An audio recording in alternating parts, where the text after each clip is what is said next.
Media మిత్రులకు పేరు పేరున హృదయపూర్వకమైనటువంటి ధన్యవాదాలు తెలుపుతూ ముఖ్యంగా ఇప్పుడు ఏదైతే గోరంట్ల వాటర్ ట్యాంక్స్ మీద జరిగినటువంటి చర్చలో భాగంగా ముఖ్యంగా నగరంలో ఉన్నటువంటి 95 లక్షల మంది 9.5 లక్షల మంది జనాభాకి రోజుకు సగటున 135 లీటర్ల వాటర్ కన్జంప్షన్ ఉంటుందని చెప్పి చెప్పడం జరుగుతూ ఉంది.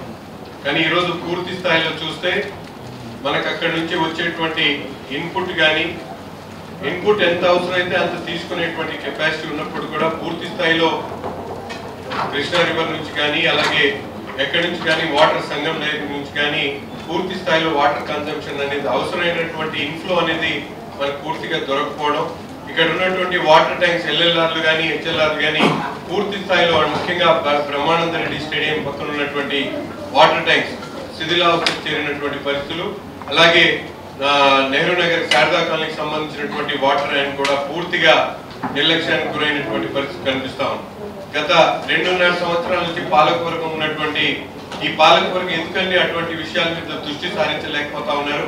ముఖ్యంగా ఇప్పుడే గోరంట్ల పెద్దలు చంద్రగిరి యేసురత్నం గారు చెప్పినటువంటి విధంగా ఏఐబి నుంచి అనేక ఫండ్స్ ఉన్నాయి, ఇంటర్నేషనల్ బ్యాంక్ నుంచి, వాటిని ఎందుకని ఒక మంచి డిపిఆర్ తో అధికారులు దాని మీద ఎందుకు దృష్టి సారించలేకపోతా ఉన్నారని చెప్పి నేను ఈ సందర్భంగా ప్రశ్నిస్తా ఉన్నా. అంతేకాకుండా ముఖ్యంగా మనందరం కూడా చూస్తా ఉన్నాం వాటర్ మేనేజ్మెంట్ అనేది పూర్తిగా ఏఈ ద్వారానే జరుగుతూ ఉంది. కానీ గుంటూరు నగరం మహానగరం లాంటి గుంటూరు నగరానికి వాటర్ మేనేజ్మెంట్ కోసం ఒక 4-5 అధికారులను సపరేట్ గా పెట్టి వాటి ద్వారా వాటర్ మేనేజ్మెంట్ ని తీసుకుంటే చాలా బాగుంటుందని చెప్పి నేను ఈ సందర్భంగా ప్రతిపాదిస్తా ఉన్నాను. ఎందుకంటే ఇప్పుడు ఏఈలు అనేది డిఫరెంట్ టైప్ ఆఫ్ డ్యూటీస్ చేస్తా ఉన్నారు, కానీ వాటర్ అనేది ప్రతి ఒక్కరికి ముఖ్యమైనటువంటి అవసరం కాబట్టి దాంట్లో మిగతా చాలా విషయాలు ఉన్నాయి. వాటర్ డిస్ట్రిబ్యూషన్ పైప్ లైన్స్ దగ్గర నుంచి హెచ్ఎల్ఆర్ వాటర్ ట్యాంక్ దగ్గర నుంచి వాటర్ మేనేజ్మెంట్ దగ్గర నుంచి ప్రొక్యూర్మెంట్ దగ్గర నుంచి ఇవన్నీ కూడా వాళ్ళ కింద చేయాలంటే చాలా కష్టవంతమైనటువంటి పరిస్థితులు కనిపిస్తా ఉన్నాయి.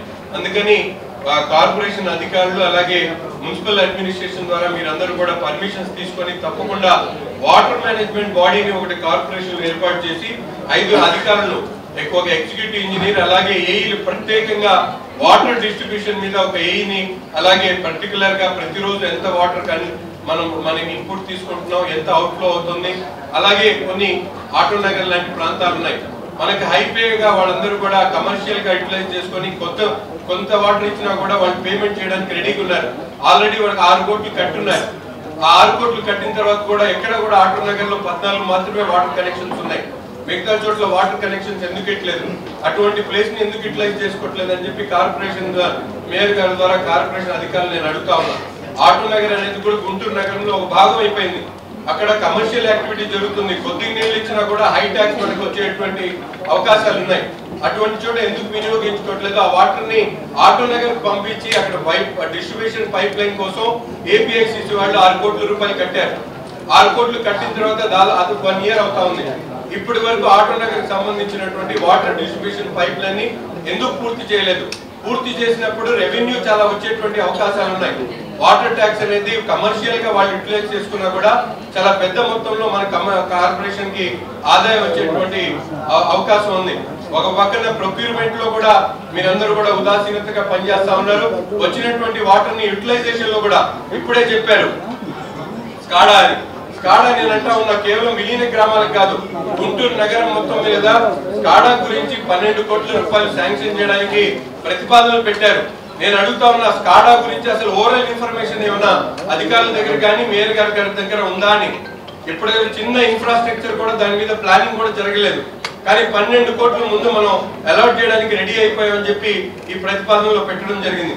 సో లాస్ట్ 2.5 సంవత్సరాల్లో ఎక్కడ కూడా వాటర్ మేనేజ్మెంట్ గురించి ఒక పర్టికులర్ అవగాహనతో కానీ ఆలోచనతో కానీ గత కార్పొరేషన్ పనిచేసినటువంటి దాఖలాలు అని చెప్పి క్లియర్ గా అర్థమవుతుంది.